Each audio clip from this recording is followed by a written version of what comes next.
It is hard to believe that New York City was once a small Dutch settlement. An old document shows that Dutch settlers did, in fact, pay for this land. The document can be seen at the city's South Street Seaport Museum. Martin Berendse is head of the Netherlands National Archives. He says the letter tells about a ship arriving in Amsterdam. The ship's operator said, "The settlement is going well, and we bought the island of Manhattan for 60 guilders. The letter is on loan for New York's 400th anniversary. Berendse says the letter tells about the settlement which became New York. The museum also has a map of the settlement. Another map shows just how small Manhattan was. That changed when Britain took control. Historian Barry Lewis says the British filled in part of the East River with waste because more land was needed. We had only about 100,000 people at the beginning of the 19th century. By 1875, the population of Manhattan is 1 million people. By 1910, over 2 million people are living in Manhattan Island.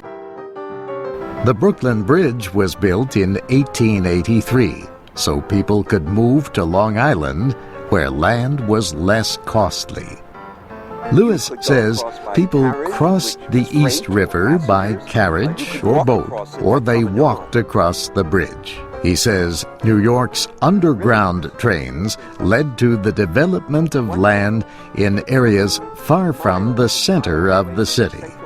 Many businesses needed to be in Manhattan, so developers started building up, creating the skyscraper. People were afraid it would fall down in the first windstorm, and anyone who had property in the commercial buildings next to it, they were terrified that nobody would rent in their buildings because that thing was next door.